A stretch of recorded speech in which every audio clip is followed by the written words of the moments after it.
Bismillahirrahmanirrahim. Assalamualaikum warahmatullahi wabarakatuh. Waalaikumsalam warahmatullahi wabarakatuh. Ya, sebelum kita memulai pembelajaran hari ini, marilah kita membaca doa, berdoa dalam hati, berdoa dimulai. Doa selesai.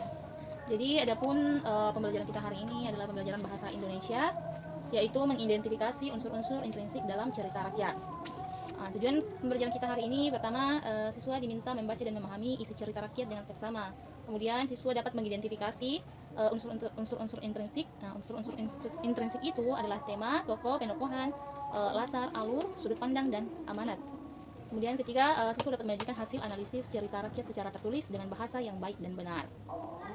Nah, kita akan masuk pada pembelajaran. Kita akan menganalisis cerita rakyat.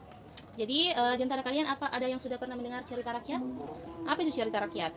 Cerita rakyat adalah cerita yang berasal dari masyarakat dan diwariskan secara turun-temurun dari satu generasi ke generasi berikutnya. Biasanya tidak diketahui siapa pengarang aslinya. Jadi, cerita itu mengandung nilai-nilai luhur, ajaran moral, dan kearifan lokal. Selanjutnya, ciri-ciri cerita rakyat.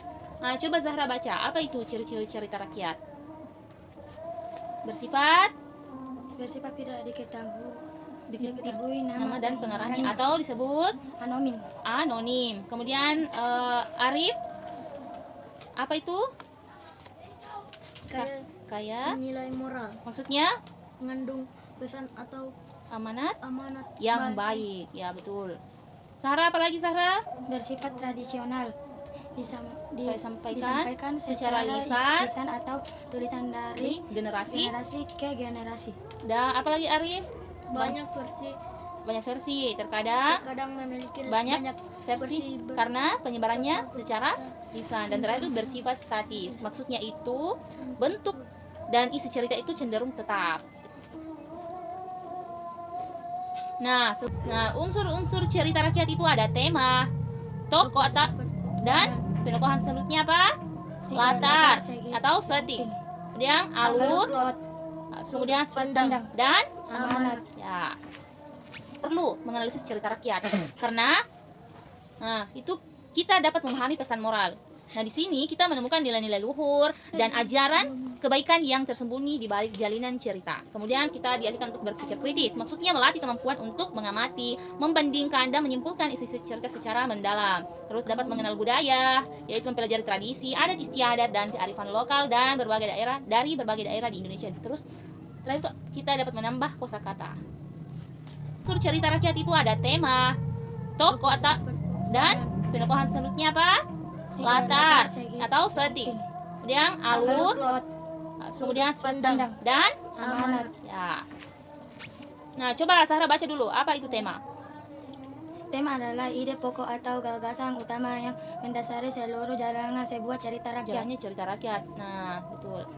Nah, contoh tema itu ada persahabatan, keberanian, keserakahan, kejujuran, kasih sayang, atau balas budi. Kemudian kita ke unsur intrinsik kedua, ada tokoh dan penokohan. Jadi, tokoh itu merupakan pelaku cerita. Di dalam itu ada tokoh utama, tokoh pembantu. Nah, sifatnya itu ada protagonis. Jadi protagonis itu dia itu bersifat baik, antagonis dia itu bersifat jahat. Nah, dan protagonis itu tokoh penengah atau pendamai antara protagonis dan antagonis. Apa unsur intrinsik ketiga? Ada latar atau setting, yaitu keterangan mengenai waktu, tempat, dan suasana dalam cerita. Ya, selanjutnya kita masuk ke alur. Alur itu merupakan rangkaian peristiwa yang membentuk jalannya cerita.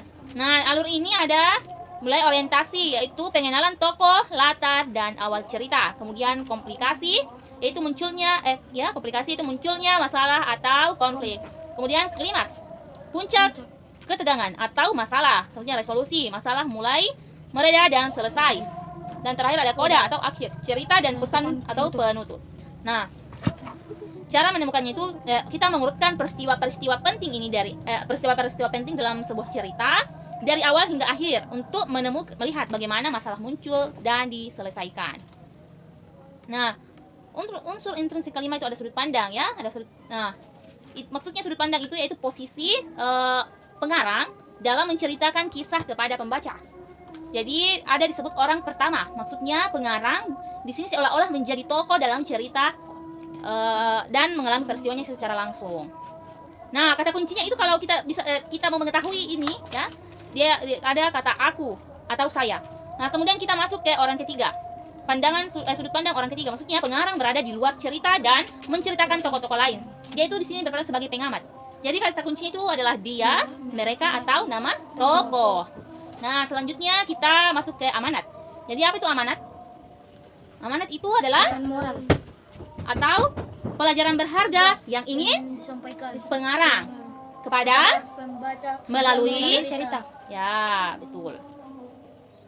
Nah, di sini kita ada contoh analisis cerita rakyat, cerita bawang merah dan bawang putih. Jadi temanya itu, kalian pernah mendengar cerita bawang merah dan bawang putih tidak? Pernah. Jadi dia itu menceritakan tentang kebaikan melawan kejahatan. Ya, betul. Siapa tokohnya? Tokoh Bawang putih. Ya, dia tuh sifatnya apa bawang putih? Protagonis. Dia itu sabar. rajin, Betul baik ya. hati. Kemudian bawang merah itu sifatnya apa? Antagonis. Antagonis. Dia antagonis itu ciri khasnya seperti apa? Kejam, Ya, iri betul, iri hati. serakah. Coba disebutkan kembali apa itu unsur-unsur intrinsik dalam cerita rakyat. Coba sebut. Tema, Tema. Apa lagi? latar alur, Latar sudut pandang, Dan amanat.